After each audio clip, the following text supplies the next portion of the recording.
என் பக்கம் இருக்கிற ஹரிச்சந்திரர்களை பாருங்க. ஓ ஹரிச்சந்திரர்கள். நடுவருக்கு அந்த பக்கம் இருக்கிற அண்ட புனிதர்களை பாருங்க. போச்சா?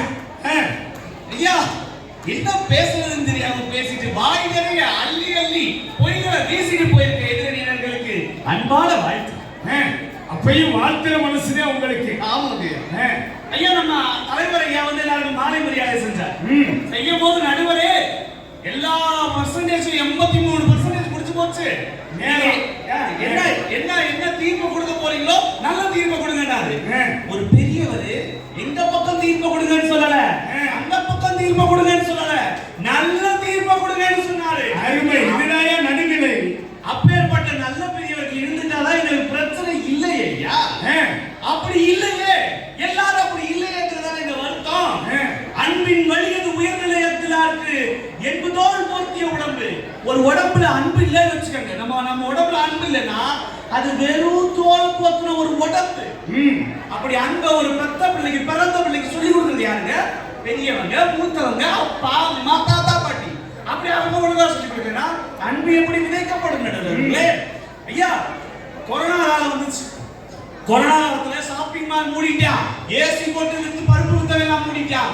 ஆனா குட்டி குட்டியா கடைய போட்ட நம்ம அண்ணாச்சிமார்களால தான் அத்தனை வீடுகள்ல அடுப்பு எரிஞ்சதுன்னா உண்மை உண்மை.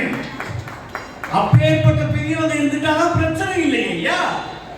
இந்த காலத்து பெரியவங்க கிட்ட பிரச்சனை என்ன தெரியுமா? நான் பெரியவன், நான் மூத்தவன், நான் சிறந்தவன், நான் வயதானவன். கந்தை கேள்விப்பட்டிருக்கீங்களா? சட்டம் அழுக்க துவைக்கிறது போதும், அதான் கந்தை. ஆனா இங்க பெரியவங்களுக்கு எல்லாம் அதோட சேர்த்து அகந்தை வந்துருச்சு. நான் தான் பெரியவன், எனக்கு எல்லாம் தெரியும், உனக்கு ஒண்ணும் தெரியாது, வாய மூடு. ஐயா கந்தையை கூட ஈஸியா அழுக்க எடுத்துடலாம் ஐயா. அகந்தையை எப்படி எடுக்கிறது? ஐயா 2060 இருந்து ஒருத்தர் வர்றான். இப்ப இங்க வந்து குதிக்கிறான். முத்துமுருகன் சார், நீங்க இந்த இடத்துல ஒரு நிலத்தை வாங்கி போடுங்க, அடுத்து 4 கோடிக்கு வித்துரும்.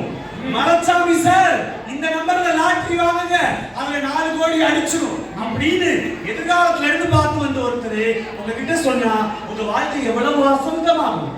அதே மாதிரி தாங்க பெரியவங்க அந்த காலத்து அனுபவங்களை எடுத்துட்டு வந்து இந்த கால இளைஞர்களை சரியா வழி நடத்தினா இவர்கள் வாழ்வும் வசந்தமாகும் தானே. அதை பண்ண மாட்டேங்கிறீங்க.